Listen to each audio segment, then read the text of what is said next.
As I said, we continue to increase in our faculty. 20 new full-time faculty arrived just this last month, and Provost Orr has just authorized 15 new searches for faculty for next year.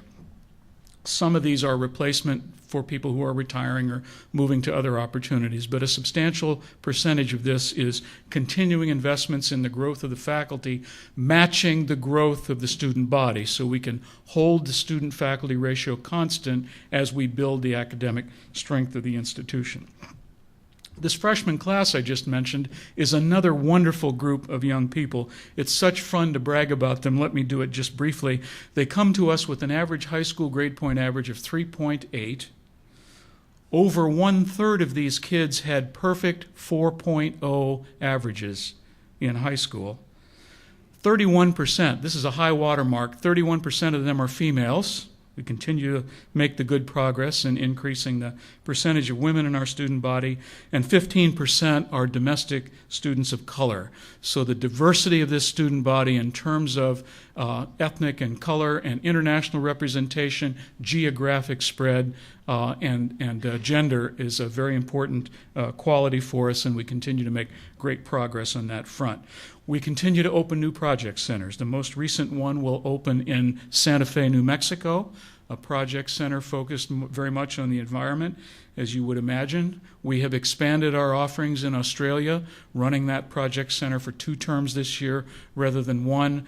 I remind you, we just recently opened a project center in Cape Town, South Africa, one in Morocco, which is our first project center in the Islamic-speaking world. We have over 26 international project centers. It's a wonderful part of the curriculum at WPI, and our students are out there as ambassadors, as innovators, and as servants of those societies in which they find themselves. And I think in that 7-week term that they spend abroad, especially when they're in a land of speaking a different language, in a different economy, with an entirely different culture, different religious practices, different social expectations, they learn so much other than the implementation of the technology and society project that they are there to do, that they just come home a couple of inches taller and with great self-confidence. It's a marvelous aspect of the WPI experience.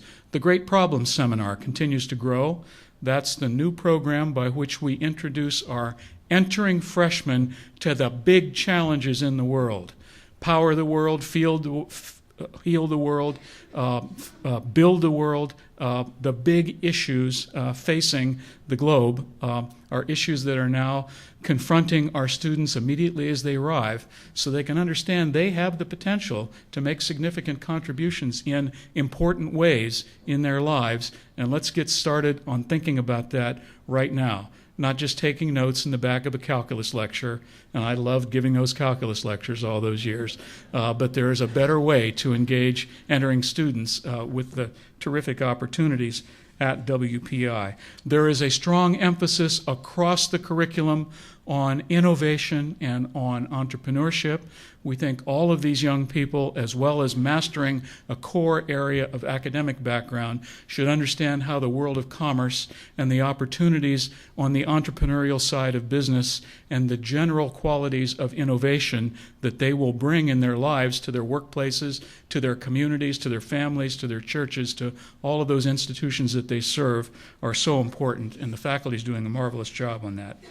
In terms of placements of our graduates, the class of 2008, that's the class that graduated a year ago last spring, we believe has now about a 90% engagement with either jobs or graduate and professional education.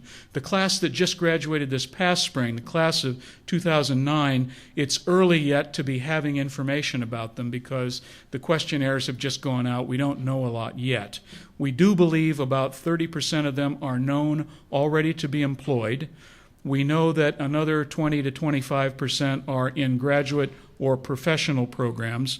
We know that another 20 to 25% are still seeking jobs, and we just don't know about the last 20 to 25% because we haven't heard from them. Janet Richardson tells me that is not unusual for this time in the cycle. So I think that the attractiveness of our students in the workplace continues, but of course this has been a very difficult season for trying to find jobs. We continue to develop in the improvement of our physical plant, and there have been some very exciting projects just finished, the most exciting of which, I believe, is the work in Goddard Hall, where with the support of the Alden Trust, to the tune of $11.5 million in gifts, has enabled us to transform the larger part of that building into a state-of-the-art, integrated undergraduate laboratory facility. So our students in their science and bioengineering laboratories now have about the best kind of laboratory experience you can find, which is the modern open laboratory with state-of-the-art equipment so faculty can come in and have a very engaging experience with the kids. And it was a terrific project, brought in on time, on budget, with about an extra $1 million of work that we were able to do because of the declining cost of construction in the marketplace. So, Warner, I was just thanking the Alden Trust for the support for that Goddard Hall project. It was terrific. Over in Perot Hall, you may recall, was a very large lecture hall with a very steep incline in the seating area that faculty just didn't like to teach in very well. And I've been in there a few times trying to give remarks to crowds of people, and I understand that. It's just a vertical wall of humanity facing you as you try to lecture. One of the things I heard as soon as I arrived at WPI is it would be great if we could slice that lecture hall in half and put a floor about halfway up and create two much more reasonably sized lecture halls. Kathy, if I could have a glass of water, would you mind bringing that up? Thank you.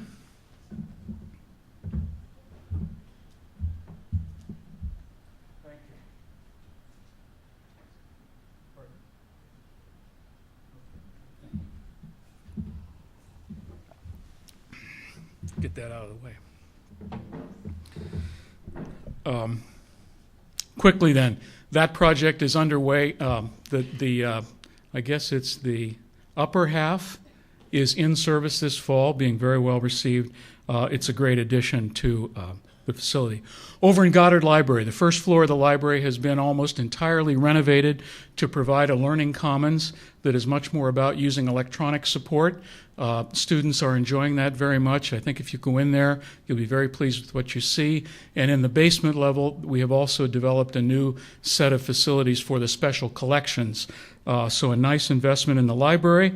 Over in Salisbury, we were able to create a new classroom and a number of new faculty offices. And finally, where did we house all those extra 80 students when they arrived? And the answer came to us through the brilliance of Janet Richardson, who walked around the Morgan Residence Hall one day and said, you know, those double rooms are really very, very large rooms, and it's because of that big, old, massive furniture that's in there that they feel less large than they are. If we would replace all that with modern, compact, efficient furniture, I'll bet we could turn those doubles into triples. That project was accomplished this summer. I was a little concerned about how this was all going to be received. I have to tell you, it was a great hit. And Janet's great pleasure this fall was to announce this year, for the first time in a long time, there were no temporary triple rooms because she had just produced about 100 new permanent triple rooms for the student. So that's worked terrifically.